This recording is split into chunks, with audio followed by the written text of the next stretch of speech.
Why not do it right now? We are. That's what we're trying to do. That's part of editing. Time out. I know. That's right. Let's edit the shit that I got. Oh, man. The legend. Booga booga boo. Hey, this is Lasky, the legend, Brett. Listen to Tim-O and the Harley Show. Listen to it, or do whatever you do, man. Booga booga boo. Did you get that too? I'm sorry. I tried not to laugh. Dude, that's the best. That might be our best since Bill Johnson, man. How much are you going to chop it up? He ain't going to chop it up at all. He's going to make it nice, and it's going to flow right into our show. Tim-O's good mixing, soul fixing. Welcome to the Tim-O and Harley Show.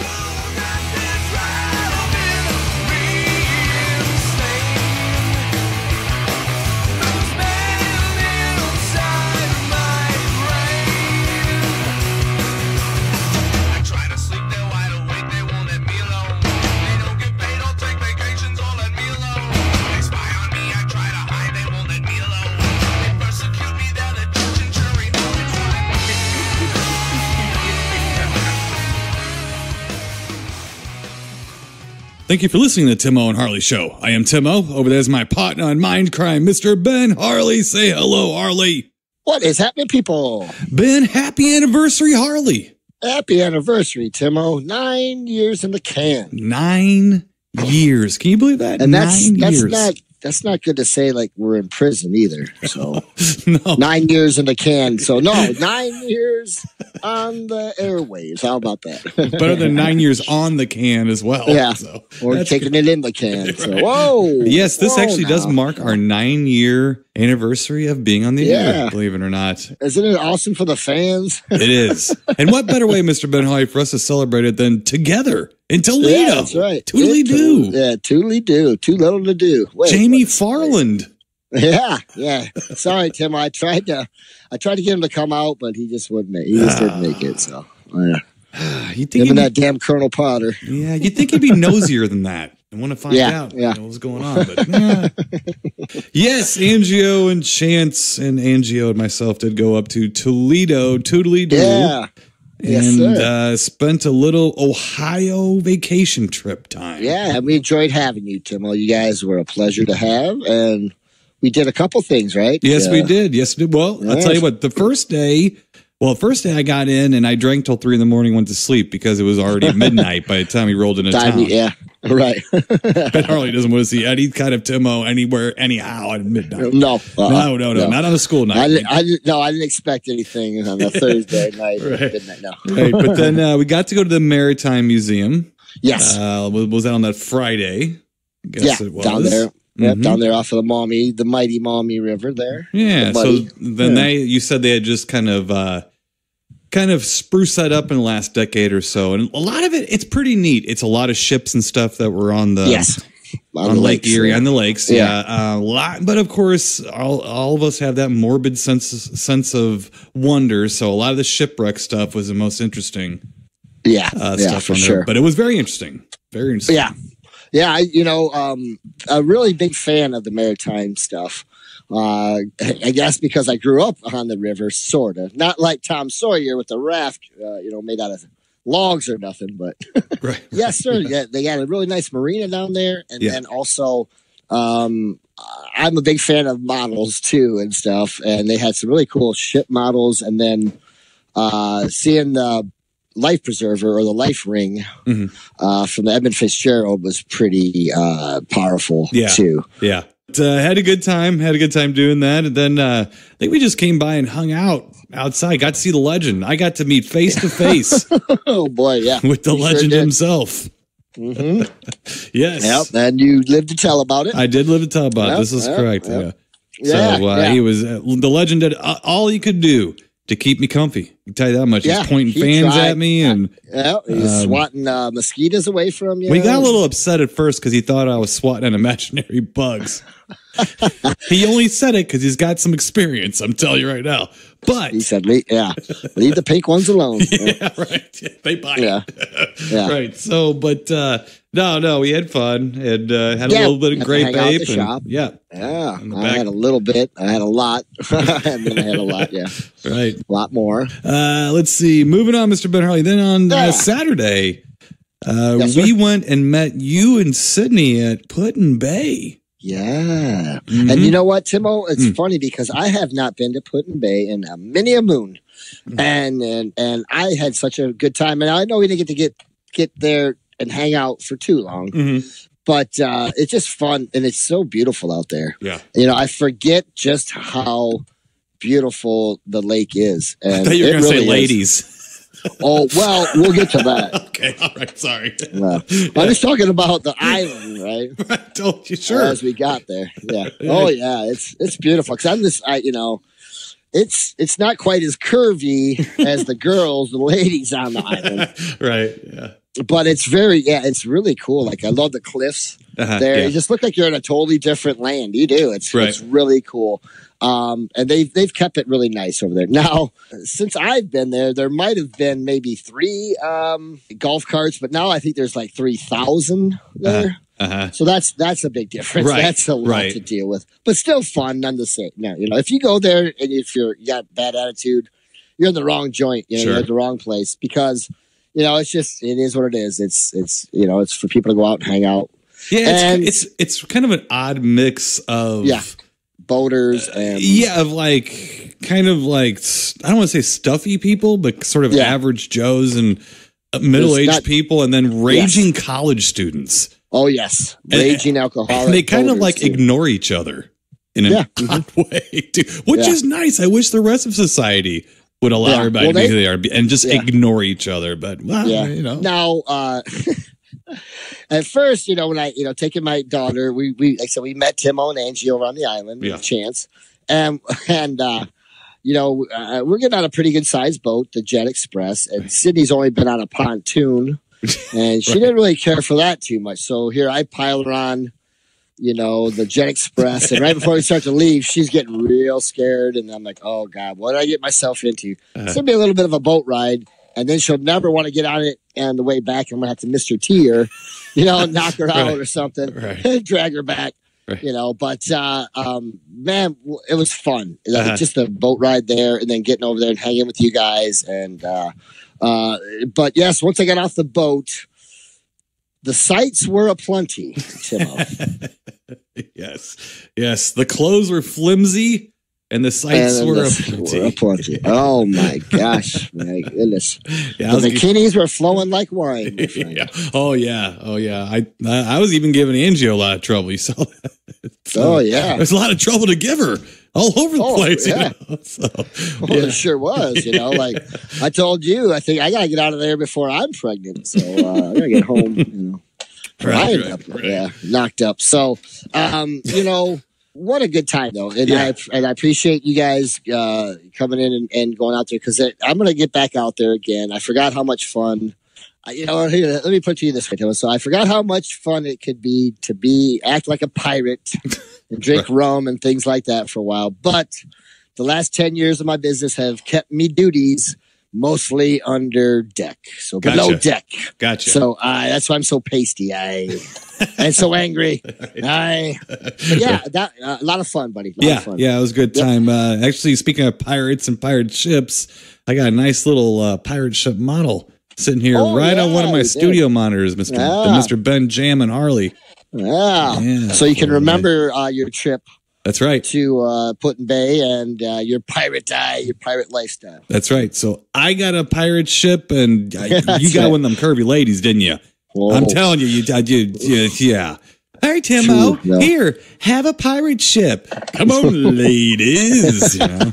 No wonder Ben Harley hasn't been on Put-in-Bay for years. They won't let him on Put-in-Bay. Oh my good, no, That's he stepped foot on the island. Wait a minute, I remember this joint. This is why I don't come here anymore. The mayor said. I saw it. The mayor said, "Never talk to my daughter again and get off this fucking island."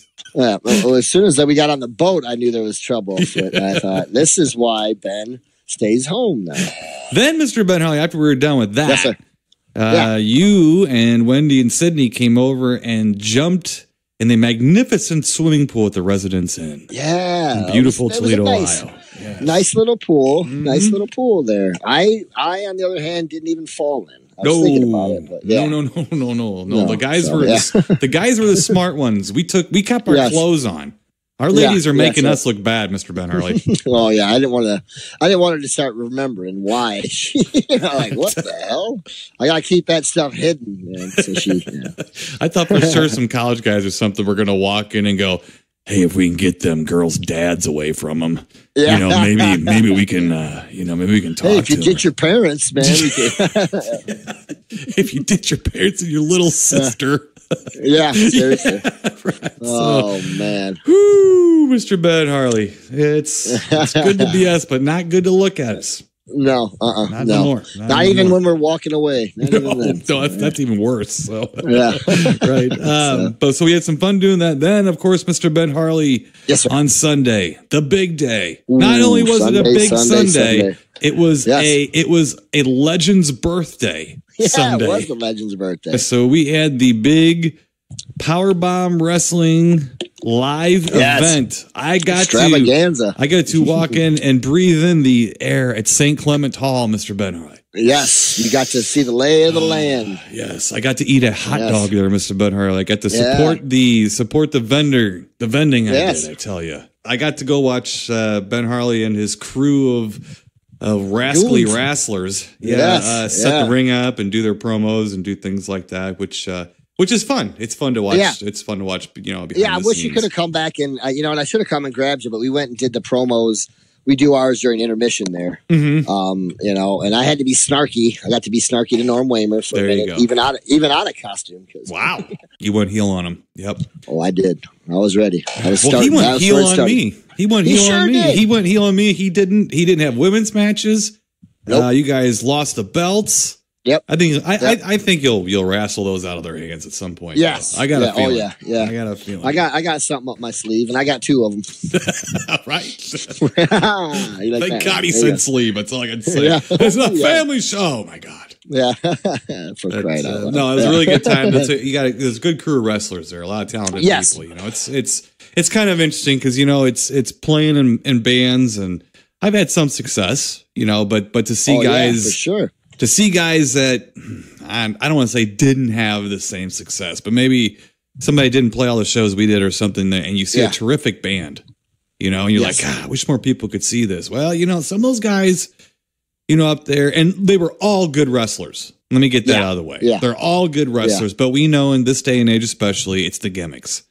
Yes. And I'd say about at least half of the folks there had some gimmicks that could easily fly in the bigger leagues, and it sounds like some of them are touching that a little bit. Getting some opportunities, and they should, and they're working hard. Those guys, some of them guys are really good workers. They work hard, they travel, they and kudos to them. I wish I could. If I was a little younger, I'd probably do a lot more traveling. We'll see. Maybe as I get older, because I just get more handsome, so it's not going to hurt me any. So, right. Except when we're in the pool. Yeah, exactly. We are not the poolside heroes. Yeah. We're not. Don't get me wet. No, we'll do that. Yeah. I promise. So. But it was fun. That was Angio and Chance's first experience ever with any kind of wrestling, except maybe a couple minutes on TV. Sure. That was really it. And that's fun. And that was fun for me, and I was trying to peek out and look at you guys, and see how it was going and look like you guys are enjoying yourselves. And for me, that's the most important thing. I mean, I'll go out there and I'll take a fall, and I took a few hard ones. Yeah, you took a couple looks. Yeah, you did. Yeah, and the one that no one saw that I saw was the worst look of them all, Mr. Beck. Yeah. Yeah, that's a jackass. I'm gonna have to have a tough pedo. Yeah.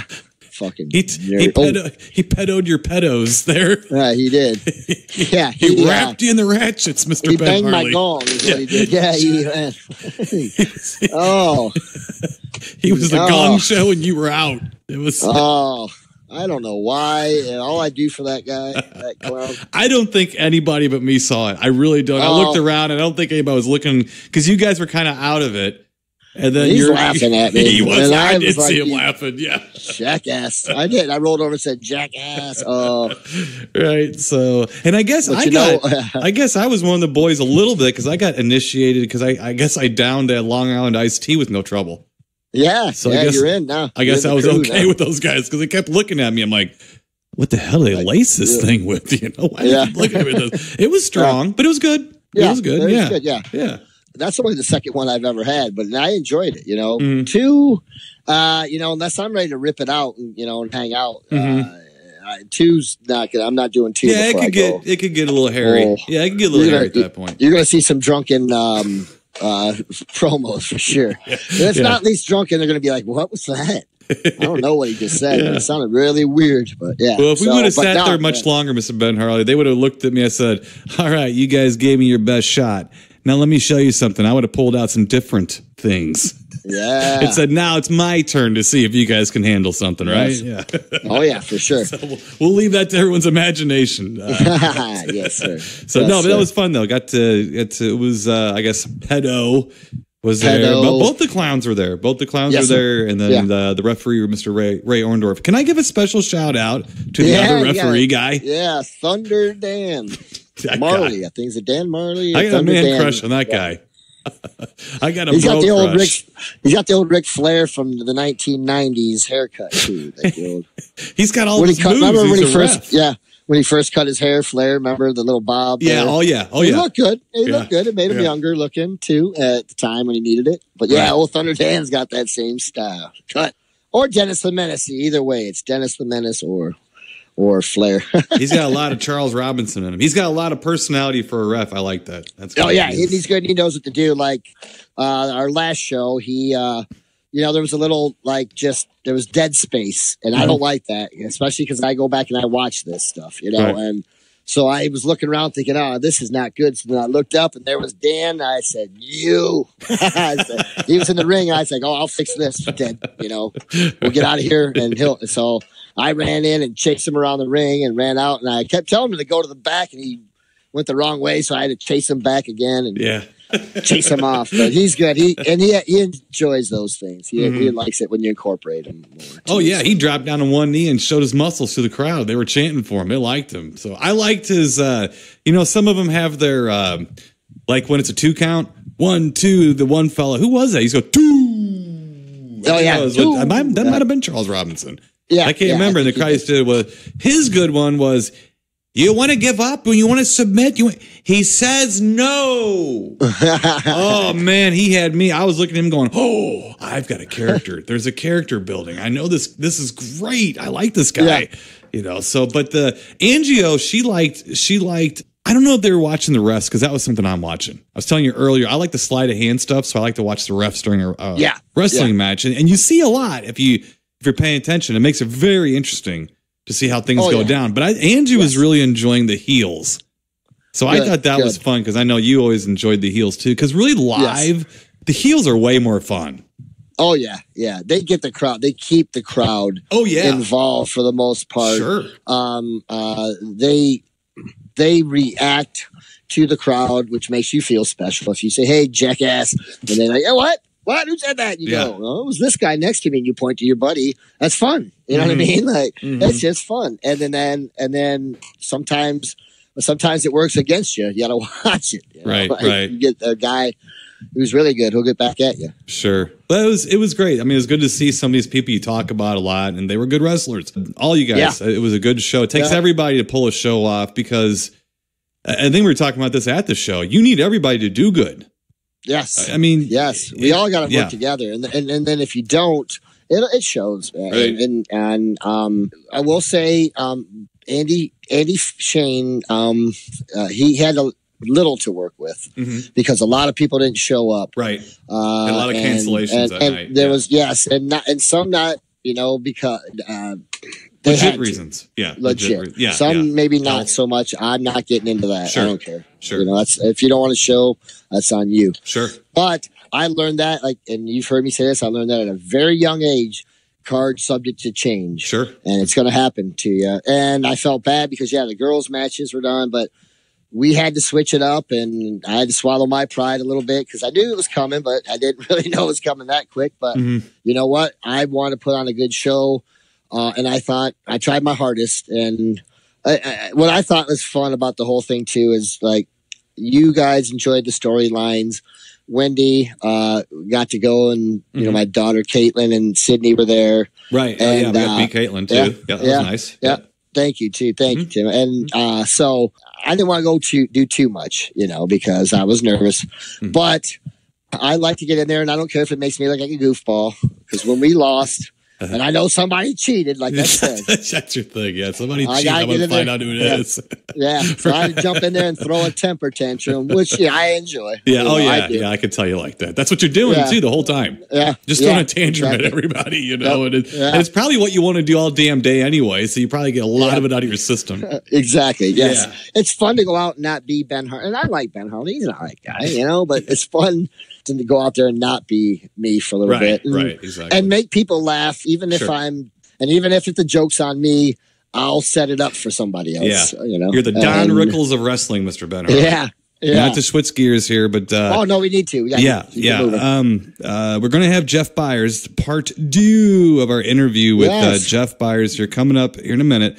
I just wanted to say something. Speaking of Fragile Porcelain Mice and everything, our good friends Nihilate, who I know people who listen to the show has probably heard me speak of the band Nihilate. Fragile Porcelain Mice has been playing with them forever, and we toured with them a lot. And I don't think I'm even near wrong when I say out of every band we played with, we've played with them the most out of anybody over the years and stuff. And their drummer for a good part, let's put it this way, their drummer during the era when we toured a lot. Yeah. So really the guys that we got to know really well for a little bit, Gary, Walnuts Swaggerty. His nickname was Walnuts. Gary Walnuts Swaggerty.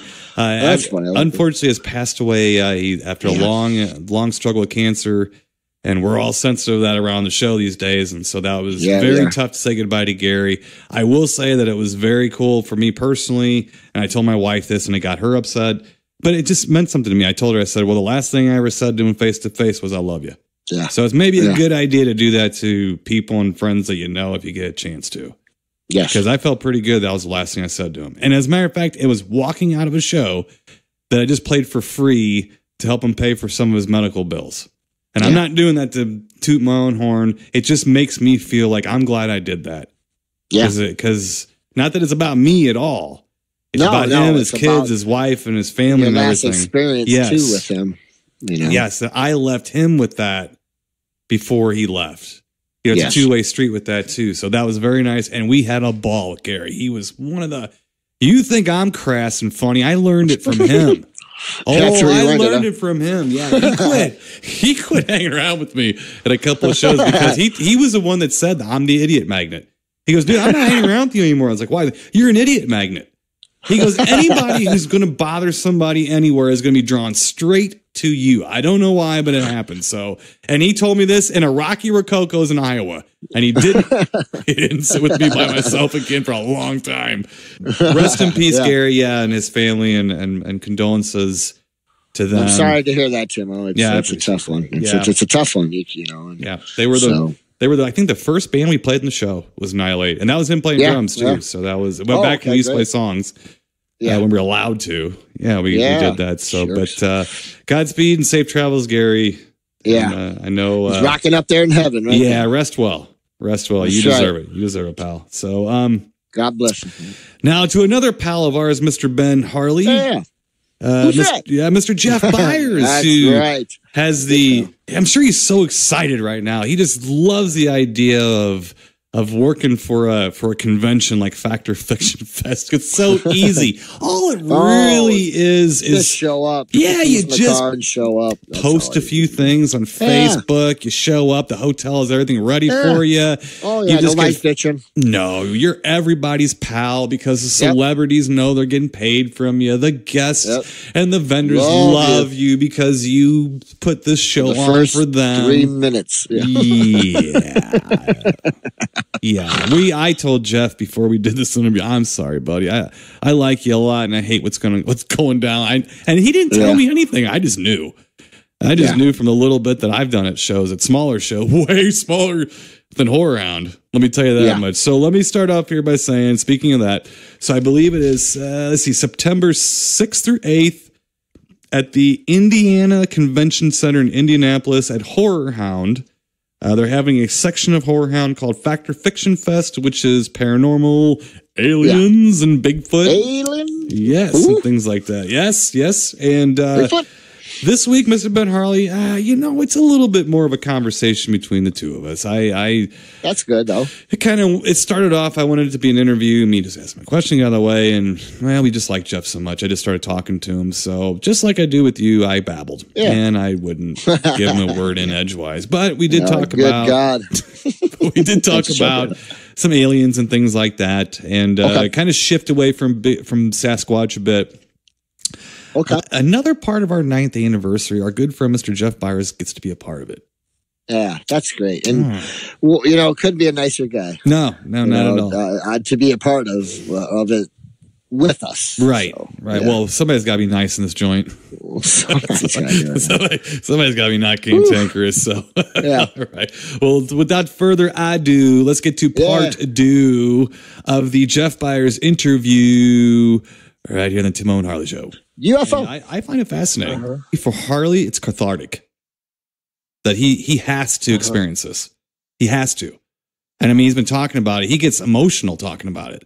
That he wants to go. He's talked, and I don't think he should do this, for obvious reasons. But he's actually talked about just going by himself out in the woods and spending a night. I don't know if you should do that. Just jump out there, and it's not the safest thing in the world. But he really wants to do it. I can't, when things are going on, I can't break, 50 feet away from the group because even though I'm totally comfortable right there with 3 guys together, 50 feet away by myself, I'm still, because you don't know anything 100%. So you're scared to death. But of course, right. It's an animal, at least partially. Yeah. Thank you for saying that too, because I never talked about anything ever because nobody's going to believe. It's like, oh yeah, right. The guy that sells toys has had some experiences. Yeah, right. So we kind of made it a thing. I'm not going to talk about it. Well, I've went to several events with the Night Stalkers and they're telling, and the best part is not their presentation. I mean, it is the best part, but the presentation, but after it's over, like we were out in Texas and we were at a meal and there was 3 older ladies and they come over and started talking and they were waiting for that time to have conversations. At the end, they said that was really, they really enjoyed it. But Mike pulled me over there and it's like, okay, it's time. Tell them that, tell them this. And I'm like, no way. I'm telling anybody that, and I'm looking at them like, what? Can I say this? Can I say this? And they're like, dude, just tell them what happened. Right. And so I just told them the story and it felt great. It was like therapeutic. Sure. And so I've a couple times I've opened up a little bit, but only when they're there and I want them to stop me before I say, here, let's just piss every Bigfooter off this list. Okay. If you don't have something that you keep to yourself, that's like, all right, that was really interesting, but hell, if I'm going to ever tell that to anybody, because I'm going to wait. I'm going to keep that over here. And maybe someday that'll make sense. If you don't have one of those or several of those, then you've never spent a night in the woods.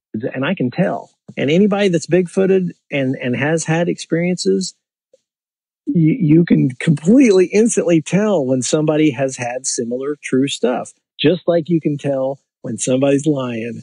It's just totally, it's like, no, dude, that didn't happen. That does not happen. And that's not going to happen. At least in my experience. I had one moment like that. And I was at my mom and dad's house, which is actually right around the corner from me. So it's wooded, it's rural and everything. And at the time I smoked cigarettes and I went outside and I was having a cigarette and it was Christmas Eve. And I was going out after presents or something, and it was a warm Christmas Eve. It was in the 40s, I think. And I was just looking around outside and it was beautiful. And there was farm fields in one direction and the woods in the other direction. And I heard this.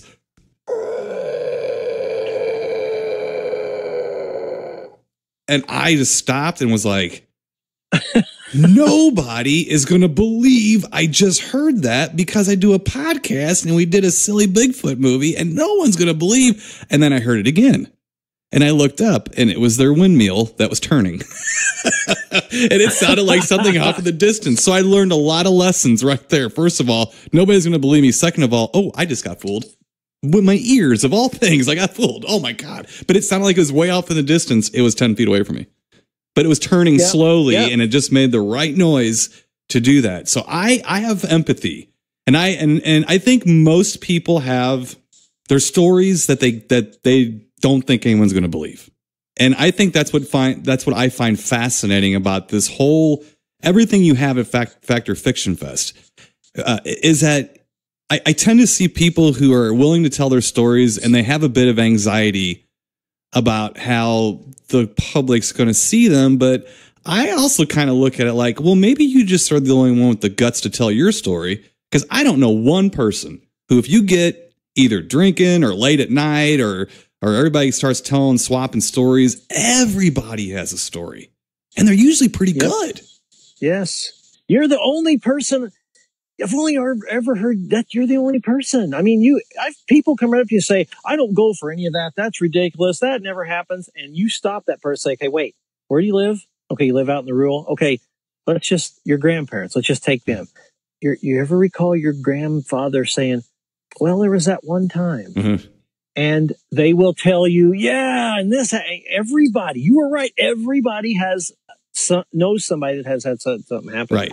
Yeah, and like Harley, and I'm going to jump back into Factor Fiction Fest a little bit because if you want to run real quick, is there any more Bigfoot guests real quick that are coming out that you'd like to tell people about? Or it's a pretty good list.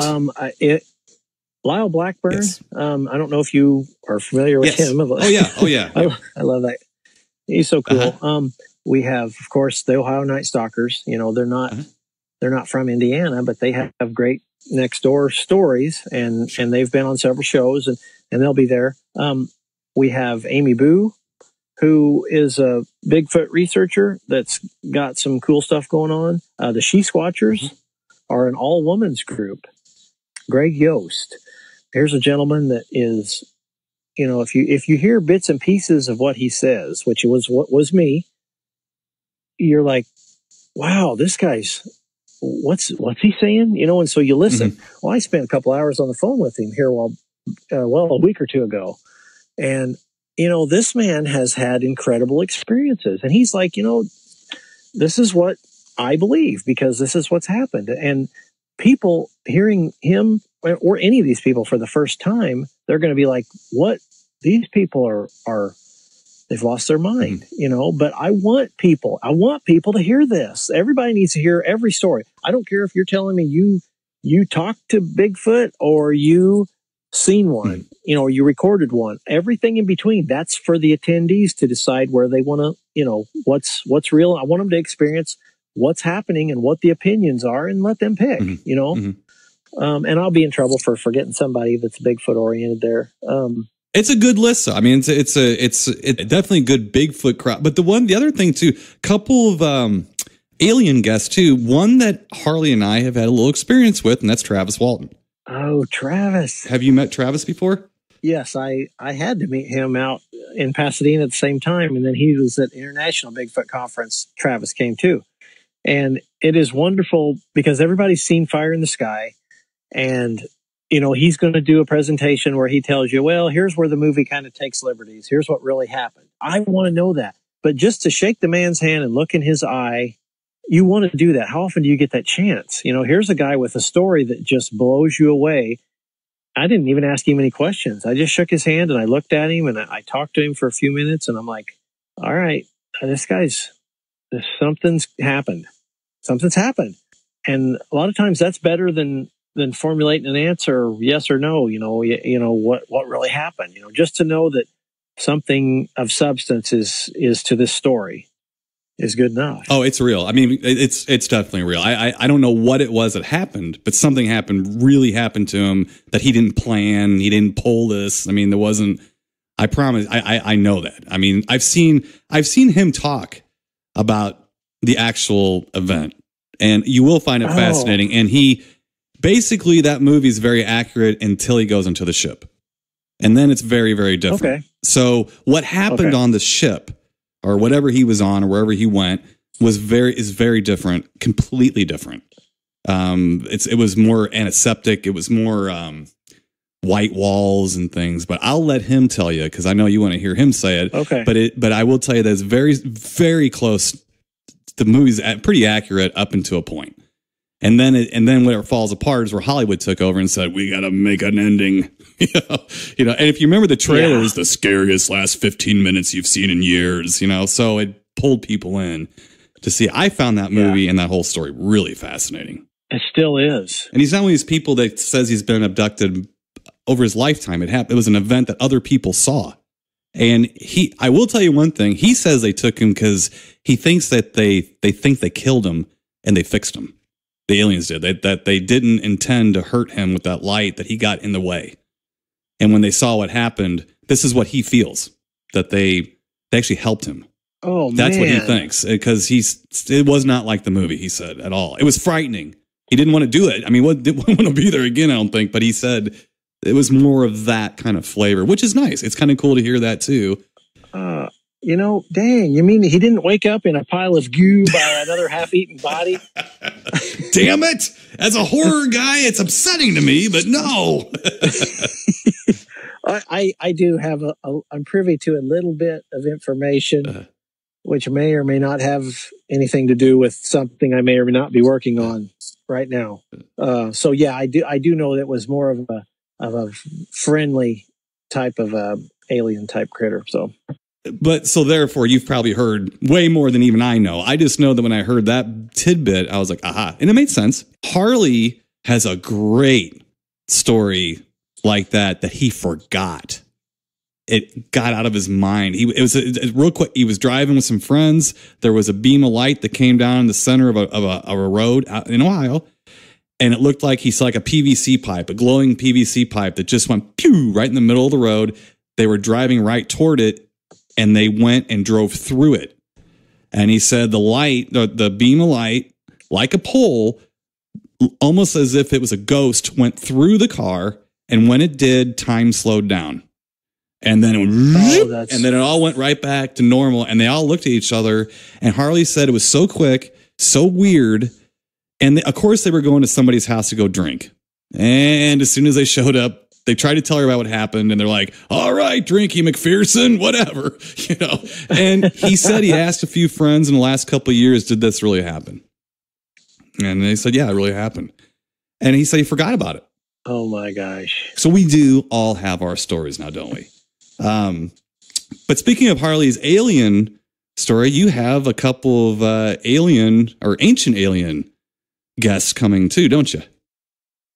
Just one. Just one, okay. Yeah, I don't know. You may have heard of him, Giorgio Salukas. I've heard of him, but it might have been aliens. Yeah, we've all seen the memes. He is the meme, Mr. Meme. Yes, yeah. I am so freaking excited because this is his first. I had to go to Pasadena to meet this man last summer, and 95,000 people at Alien Con. Okay, they're waiting all day, and they're waiting in buildings across the street, staging to come over to meet this man that they keep in a little tent because you're not really allowed to see him, and heaven forbid you get your camera out or you're tackled, unless you're back there. I mean, so this is the prestige and the fame of this guy, and he's the nicest guy ever. And he's going to be sitting at a table out in the open for 3 days. What the heck? Right. What's going to happen here? And I'm hoping that it's the Midwest, so that translates. His popularity. Yeah. This is. I hope he's just crowded the whole time. Yeah, he will be. He definitely will be. What I think is cool about Ancient Aliens is they highlight these archaeological things that don't have an answer. Yes. It's fascinating to me. I love it. And I like some of the people they pull in who aren't really ancient aliens guys, but they're open-minded historians and archaeologists and things like that kind of give evidence to what they're saying. So sometimes it's like, whoa, they just swerved right into aliens. That was really interesting. And now they swerved. But I don't care. because I really like the archaeology part of it. I really think it's neat. Yes. I challenge everyone listening to come to Fact or Fiction Fest, because I've been telling people for a long time, including at the horror conventions, and maybe you've done the same thing. I don't know. Maybe you've been better about keeping your mouth shut than me, but I'm like, you need to go talk to these people before you make fun of them, because they're much different when you're talking to them. You're not looking at them on a TV screen. Yep. It's a lot different, So, but I think that this is great that you're doing this. I know it's a hard job. I've done similar things at small shows, nothing this big, but I know it's a thankless job. And I know that everybody needs something from you at every single moment. And I do know that you're trying, and you try to get back to everybody and try to make everybody happy. And it's impossible. So anybody listening, lay off Jeff a little bit. Give him a minute. It's not easy doing this. It's hard. It's a lot of work, a lot of money, a lot of everything. It's very difficult and very thankless, by the way. But I'm going to thank you because I think this is long overdue. Well, that's awesome. I feel like it is too. And exactly what you're talking about of going to this event and talking to people. I really want to try to instigate something, like, as well as me from being at the Horror Hound events, that some people go to this event. They don't go to the show. They're there for the after events. Like 5 o'clock, the door's shut, or 10 o'clock or whatever. There's cosplay and rock bands and thousands of people in the lobby talking. Okay. And the best part of some of these, you've been to all the smaller little Bigfoot, all that kind of stuff, the smaller ones. After it's over and the people are relaxed and they still want to talk and they want to share, I would like to see that happen in the lobby with 300 people, where somebody starts talking, and it's not really a town hall, but a chance to listen to some people open up. I'd even start the damn thing. Here's what happened. Now anybody else have something they want to share? It's a really fun time. We're safe here. We're among drunks. It's okay. Yeah, I'll sit out there. I'm drunk. I'll sit out there, but I don't care. I'll get the conversation going. No, it's not that, but I've been there, especially at Horror Hound. Some of the celebrities, they hang out with the crowd, and you start having some stories like that because it just naturally comes about. Who was I talking to? Lou Temple, who actually is a really good guy that I talk to every time I get a chance at these events. Mm-hmm. He come up to me and started talking about a Bigfoot show that he was going to do, a movie, but it just was corny. And he wants to do like a good quality one. Mm-hmm. And it started a conversation. And before too long, it's like, well, you need to come over and meet Bob. And then, these people are talking. It's like, hey, let's keep in contact, and this little stuff like that is freaking great at these events. Right. Well, I can tell you, I do know that Eric Red, who wrote The Hitcher, and he made, Body Parts, and he made Bad Moon, the werewolf movie. Uh-huh. He's making a movie called No Man's Ridge, which is a Bigfoot movie, and he has Steve Johnson, who did the effects for Bad Moon, and Bob Kurtzman from K&B doing the Bigfoot stuff. But this one looks like it might be a good one, so we got our fingers crossed for that. I'm excited. That's freaking awesome. Have you seen Primal Rage? Yes, I have. As a matter of fact, that gentleman was at the last Indianapolis Horror Hound, or 2 of them ago. Was he? Yes. I actually talked to him, and I said, you figured out by now, right, that the Bigfoot community is not too keen on horror movies about Bigfoot. He rolled his eyes. Like, oh, yes, I know. I said, I told him, so beware. Because some of them, they do take a little offense to it. I personally, I don't know why you should. I'm going to tell you, and everybody's going to be mad at me. I love that movie. I enjoyed the heck out of it. It had the most intense, quasi pornographic scene in it I've ever seen in a movie. Yeah, it was a good movie. Stomping Ground was another good movie. I haven't seen that one. Ben loved Exists. I thought it was okay. Ben loved it. My favorite is Abominable Snowman of the Himalayas. That's my all-time favorite Bigfoot, Yeti, anything movie. The old one? Oh, yeah, the Peter Cushing one? Yeah. Yep. That's my all-time, that's a good one. Hands down favorite. Well, thanks again, Jeff. And Creatureplica, you definitely have more stuff coming out. The whole gang, all 4 of us, Craig and Nick and Gene St. Jean, who has no time. He's so busy. He's flying in for the weekend, and we will have alien prototypes. Lots of them. And it's going to be great. Oh, nice. you want to talk about hard? I had to orchestrate a storming of Area 51 just to coincide with this, which was incredibly hard. That's great. You made a few memes too. So wonderful. Sold a few shirts. Yeah, right, exactly. Have you seen that? I went to the storming and all I got was this crummy T-shirt and it's full of bullet holes. Yeah, exactly. Well, why don't you give us what's Creatureplica's website so people can go check out the work that you've been doing for a long time. Creatureplica.com. Very easy. And then Factor Fiction Fest is at factorfictionfest.com. Yes, sir. And that will also be a part of horrorhoundweekend.com. Go and check everything out. Get tickets. Hey, can I give a plug for vendors? Absolutely. I have a few tables left, and as a vendor myself, you look at events, you research them. And if I told you that, the minimum at a normal horror hound is 20,000 people, and I've seen 35 and 40 because the fire marshal shuts the place down. Right. Yep. This venue is 3 times bigger than anything else. There is going to be so many people by your table. So if you are crypto related in any shape, form, or fashion, and you want to come out, get a hold of me, factorfictionfest.com.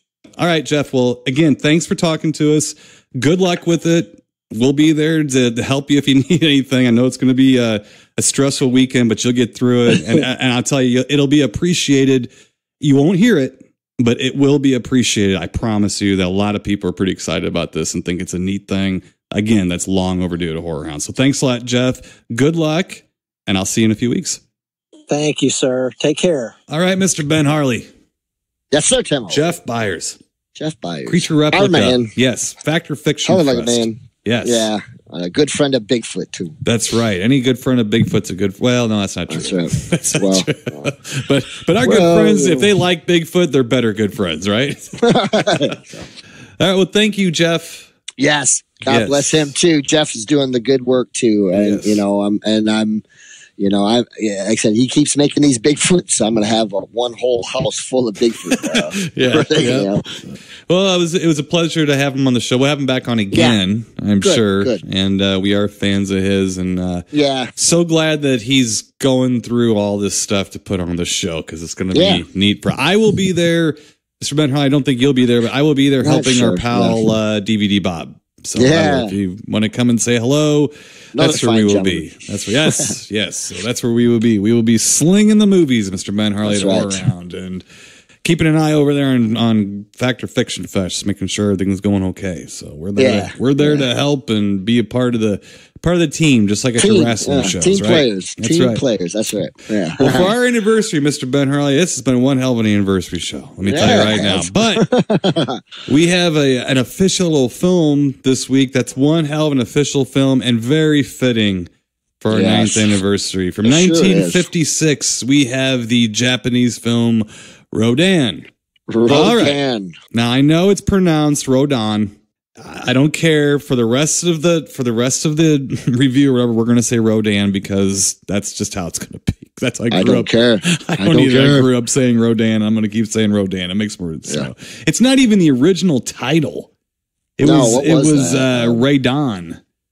Oh, yeah. Okay. Yeah, it was Ray Don, but there was a soap or something by that name. So they changed the name to Rodan. So there you go. So either way, it doesn't matter. So no, it doesn't. Yeah. No. So let me get out. Let's see. Let me get out Movie Guy here and give you a very short 1-sentence story summary here for Rodan, which I don't think you need. Don't think you need, but we're going to do it anyway. So here we go.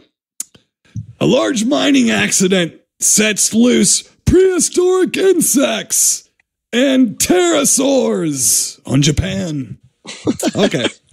That was awful. I'm going to give you a story because it's a pretty neat little story. Yeah. Okay. So I'm in a little bit of an extended nutshell than that. So there is a mining team. They're digging deeper than they want to dig. That's all I can tell you. They're going down to, they don't want to go down that deep, and people start disappearing, and they come back harmed. And murdered all about and killed. And very mentally handicapped. Yes, they're bad. These guys, and some pretty grody looking corpses for 1956 too, and in color, might I add. The first Japanese monster movie in color, by the way. That's right. That's right. Yeah. So they start getting attacked by something, and then there's like these worm monsters that start chasing them. Now this is very cool because you think you're going to see Godzilla, but you do not see something like that. You see normal sized creatures, not normal size, but creatures that are more like the size of a Buick than a building. That are menacing people and stuff. And then in my opinion, one of the coolest swerves and twists in monster movies history. Yeah. Mostly because we're talking about 1956 here. But one of the coolest ones is that you find out that the monsters that are killing everybody are simply food. Little pipsqueaks there. Yeah. They're food for Rodan. These giant pterodactyls that flew right into Valley of the Dragons a couple of years later. And right out of the movie, right in and right out. Yeah. So they're food for Rodan. Now there are two creatures in this movie. So we're almost into Frankenstein's monster thing here. Yes. Yeah. I don't think Rodan is a name for the creature. I think they were calling Rodan. Yes, there's a couple T-Rexes. Okay. Well, there's a couple Rodans. That's what it seemed like to me. Rodan. Yeah. Yes. But again, so this is right after Godzilla and I guess Godzilla Raids Again. Okay. The sequel. So now we have this movie. Now, Mr. Ben Harley, we've all seen Rodan. Yes. We've all seen Rodan. But have we seen Rodan lately? Yes, I have actually. Yes. Did you watch the Japanese or the English version? I actually watched the English version. I was going to watch the Japanese, but I was like, no, because Tim-O and might be something different, and so I did not. It's a little different. It's not Godzilla different. No, it's not like that at all. But it is different a little bit. But I don't think it wouldn't have ruined the review. But I also watched the American version because it's more fun to watch the dubbing. We'll get to that dubbing in a minute too, but go ahead. Yeah, well, and Tim-O, I apologize though. I didn't get to watch it on my Super 8 because I have a beautiful copy, Super 8 copy. Oh, yes. Rodan that Tim-O got for me. And I'm looking at it right now. Yes, sir. Mm-hmm. So Rodan is not my favorite of the monsters. I do like Rodan. Mm-hmm. But I think the Rodan movie is one of the best of them all. I agree. It falls a little flat at the end, but I don't want to get too far. Let's not put the pterodactyl before the cart, right? This movie scared me as a kid. It did me too. It really scared me. That whole mine thing, and then I was just petrified because there's a part where they go in the mine and then there's where they get down to where the water level's coming up. You know what I mean? Mm-hmm. And they got to go down into that. Man, as a kid, that was terrifying to me. And that was probably pre-Jaws even for me. But it terrified me. It just, Right. And I'll always remember the first half hour of this film more than the next 45 minutes, whatever. Yeah, I agree. First half hour really affected me as a kid. It did. I was terrified. But like you said about the twist, I liked that too. Mm-hmm. And I think I like it more now as I'm older because it gives you a sense of, holy crap, these things are doing all this destruction and they're just food. Yeah. They're just food. Right. They're worms to this guy. Right. Oh, no. Right. So that is impressive. And, but I like the color too of this film. Mm-hmm. I like, maybe it's just not just the way it's colored, but the tones in it, like the Japanese, whatever the miners are wearing and stuff. Right. For some reason, and it might just be because that beginning part affected me so much too that I just remember it vividly. Mm-hmm. Now I might not remember all the names and stuff, but as a kid, I just remember, because a lot of these movies too, for me, they're they're silly, and there's a lot of the same actors in all of them. You know what I mean? And I'm bad with Japanese names. I am, and I apologize. Mm-hmm. But there's a couple people from Godzilla in this and things like that. Yeah, there is. And I love these actors too. Mm-hmm. There's some of these that are some of my favorite actors. They are. I just like them. I think they're great. And the Japanese people show terror really well. They do. You know that. They don't shy away from it, man. Then they're scared. No. They're scared. Yeah. And then you also, right. How more than I do, Tim-O, how good they are. They're the films and stuff, Yeah. They're right. And more or less along the lines of horror and stuff. And this, to me, is a horror movie for the first half hour. It absolutely is. And it's as serious as a heart attack. I mean, and that's what I was trying to tell Angie. I said, we're not watching Godzilla, versus Gigan here. I mean, we're watching Rodan. So this is they were not necessarily made for kids back then yet. And if you notice, there wasn't main kid characters, which is your signal right away that you're not watching a child movie. You're not watching a kid's movie. And these movies they were as serious as a heart attack. I think the brilliance of this movie is if you would have had, first of all, the movie's short, which is forgiving, which is good for a monster movie. And it moves. Yes. It moves at a good clip. Yeah, it is scary. The beginning is filmed. I'd put it up against any Japanese, the samurai films and everything. Mm-hmm. And remember, people make fun of these movies, and then the Criterion will put out, a Throne of Blood. These samurai movies. They're all done by the same people. Yes, and the industry wasn't huge for a while. It was what it was, but you're laughing at the rubber monsters and stuff, but they weren't made that way. They just couldn't afford, and they didn't have time for the stop motion. So really the Japanese kind of created their own special effects signature. And when you look back at it, wow. I mean, okay, the monsters were goofy, but those miniatures that we all laugh at, look at them closer. Mm-hmm. I mean, those are damn good. Burt Reynolds was over here. He was blown away by some of it still. He was like, wow, I can't believe how good some of this looks still. Well, he might have been a little inebriated, but still, no, he was he was serious, and it did. I was like, yeah, this is impressive. It really is. And I've always thought that way. Now, there are some real hokey stuff in these too, as far as the models, but some of it's really well done. Yeah. And it is a lot of care. I know what it takes to do some of those things, and that's beyond some of my skills, and I know how hard it can be to do that shit, and it's fun to even look at those models to me.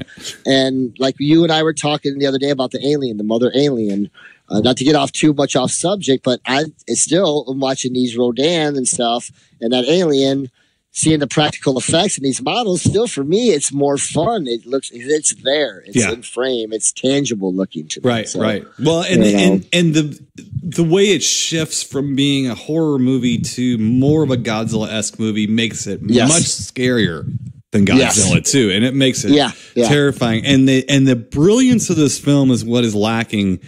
There's a bit in later Japanese horror films of this type is that there's a little there's a little restraint. There's a little restraint on what they're showing and not showing. And when they show it, man, then they go all out. But the worm monsters look kind of silly, but by the time you see them, you're already kind of afraid of them. Yeah. I mean, so it kind of works. And they're coming to the surface too. They come into that. They come into people's houses. They start attacking. And that's awesome, man. Yes. Now there is some silly moments when there's 50 people running up a hill and 3 of them have pistols. Come on, guys! What are you going to do? Overpower it? What are you doing? Why are you people running toward it? There's a few goofy things and stuff like that, but for the most part, the way that when it shifts, you never lose the horror of it, and because the Rodans can't do a whole lot but flap their wings and blow things around. I mean, they just can't. Right. I don't know if the suits are a little constrained and stuff, so they can't really stomp around and stuff like Godzilla did. But they can. But the wind, I always remember that was really wild. How they had all those miniatures blown, and you see the shingles. Yes, each shingle coming off of the house. I mean, they didn't have to do that. Hey, could you imagine the guy that spent fucking 3 weeks putting this house together, and he's for 3 seconds like camera work smash? Yeah, that's awful. I know. We all think of that. Anybody that's had anything to do with any kind of performance or art or something knows how long it took to do that. The shot to get set up, and then here comes old. Come on, Merle, get over there and blow on this thing. And the whole thing goes to hell. Yeah, I mean, it was. I mean, these people, they came from straight Japanese cinema, these effects people. Yeah. They were the guys that were doing the war films and all those miniatures and things like that. And so these were very capable people. And as these movies went on, they became more and more kid films because kids enjoyed them. Yeah. Their budgets went down. Their budgets went down. Their plots got a little more comic bookish and stuff. But if you go back and see these few movies back then, just forget Mothra and all that. If you please, if you watch Rodan and especially Gojira and Rodan, this is where it started. This is why all these other movies were being made. It's like, these are great movies, man. And Gojira is very good. It's much more clumsy than Rodan. And I'm going to agree with you. Rodan is probably I would never get excited about seeing Rodan fight Mothra. Yeah. Yeah. That is a movie I would not buy a ticket to, nor would I ever watch. I wouldn't care. I don't care at all. However, I agree with you 100% that Rodan, to me, is the best of these movies ever made. I think it's the best movie. It's the scariest. It's the most competent. It's not the original. That's Gojira. No. And I love Gojira, the Japanese Gojira. I love the Japanese Gojira. Oh, yeah. But this is even the American version of this movie. Yes, it's good. And they knew really good how to fuck those up. Those movies made money because they got fucked up, because they were so much fun to watch. Yeah. Just stay out of the way, though. Some of these times, that's the thing is you don't get in the way of it, just let it go. Right. Well, and speaking of dubbing, I mentioned the dubbing earlier. This was George Takei from Star Trek. This was his first pro acting job, was doing the dubbing on this. And also, let's see. Well, before that, he was actually, I think, the first Japanese American. Really? Before that, when they would have an Asian film, they would usually use Chinese actors like James Hong or someone like that to do it. But this was George Takei's first one. And another voice, I don't know if you recognized it, but I looked over at Angel when we watched the movie. I said, "That's Paul Frees." Oh, that's really? Paul Frees from the Rankin and Bass and all that.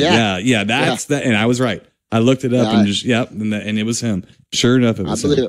I believe it. Yeah. So, and the dubbing is fun in these movies. Good ear, Tim-O. Thank you. Yeah. I like having options to watch either one because sometimes you want to see something in a more serious tone. Sometimes you just want to get lit and laugh. Which is probably 95% of the time. But still, pretty much. Yeah. Right. Another interesting thing too, Mr. Ben Harley, there's a Christopher Reeve Superman moment in this movie. In Superman the movie, the motion picture with Christopher Reeve and the first one, Margaret Kidder, they have this big scene where they're flying together. Yeah. And he drops her. She falls. Oh, yeah. You remember that? And he swoops down and catches her, right? Yeah. Well, that was real. Really? You didn't know that? She really that was real. No. She really fell. He really caught her. Oh, really? Yes. They added a couple inserts to make it a little more dramatic, but the ring broke. She had a ring around her. If you watch the movie, it's clear that something drops. Like, and she's gone. Yeah, the way it looks. Yeah, now that you mentioned it, right. Does I mean, really did anyone bother going, how did that happen? Yeah. Like in the Superman universe, how did Superman screw up and drop her? How did that happen? No, it was real. So in this movie, when Rodan, at least one of the Rodans, I should say, dives into the water near the bridge. Yeah. It goes right down into the water. Yeah, the cable snapped. And apparently, now I didn't know this. I didn't know this. Get this. I thought those would be solid things that they were just swinging around. There was an actor in there. Really? Now, had I been there at the time, I was like, hey, Mac, why don't you put a fake Rodan that's really light where you don't have to have ropes, oh, no, they had in suit. Yeah, they had actors. Yes. Oh, no. And then they tried to, and then the cable almost snapped again when they tried to pull it back out when it emerged from the water because it was waterlogged. Oh, wow. The suit was waterlogged. So, yeah, that was pretty fun. Because it's pretty, it's something the movie you just look like, wow. Yeah. You dove into the water, no real reason. You don't really know why. Well, it's the same thing with Superman. Well, it happened, and you only got so much film and so many days to film it. So is what it is. They kept it. But wow. That's crazy, man. That's really crazy. Yeah, so it's the Superman moment of the movie. But Superman, all right, this is a fun movie. And you're right, the end of it's like, okie dokie. I mean, if you want to watch a mountain get blown up for 10 minutes, then you pay hard attention to the end. Real hard attention to the end. Yeah. Otherwise, you're just glad it was a short movie. And it was so fun, and the lead up to it was so good. And usually Godzilla movies, you don't really want to watch them. Yeah, you don't really some of them. You don't really even want to watch to the end, to the big fight, at the end. But this is almost the opposite. It's great. Yes. But I, Mr. Ben Harley, Ben Harley, I'm going to give this movie a grape ape up to the rafters. That'll wait, Tim-O. You like that? Yeah, boy. Yes, I do. Yeah.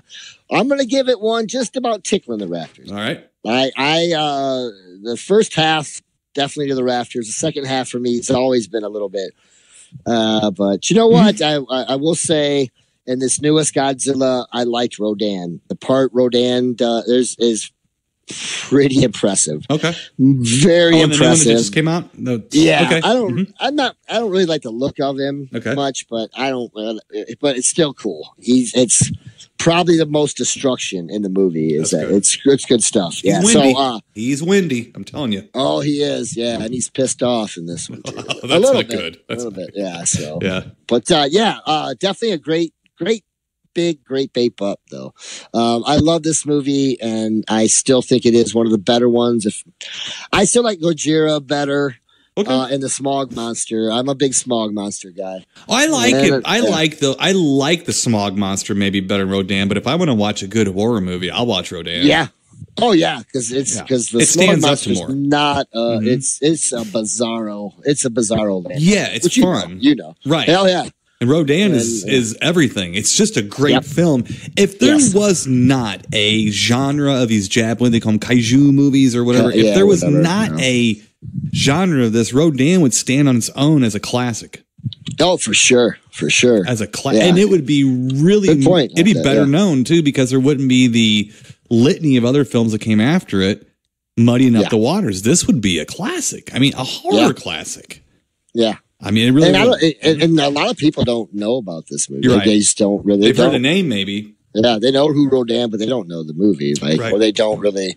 And because it should be heralded, because it is a better film than 90% of them. You're right. It really is, and I'm not trying to stomp, no pun intended, on anything else, because I'm a fan of these movies. You know that. I know that. But still, it's just such a good movie. It is. It affected me as a kid, and I gauge a lot of these movies by how it affected me when I watch it, whether I liked it or not, but if it affected me and stuff like that. And this was one that I liked, and it scared the hell out of me. Right. Gojira and this movie were the only two of these movies that even gave me a mild scare.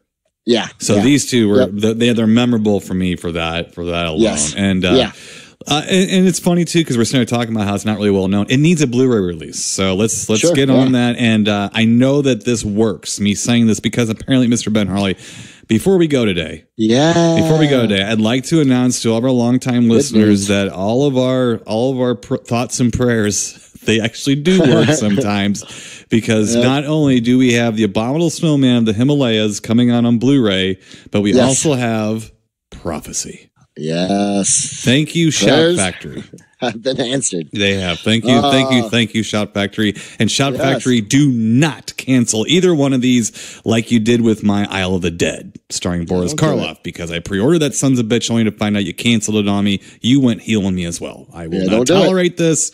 If there was going to be major disturbances in the force, if you cancel either one of these, trust me on that one. So. All right, Mr. Ben Harley, it's been a great 9th anniversary. It was great seeing you and the family, and we'll get together soon again, sure.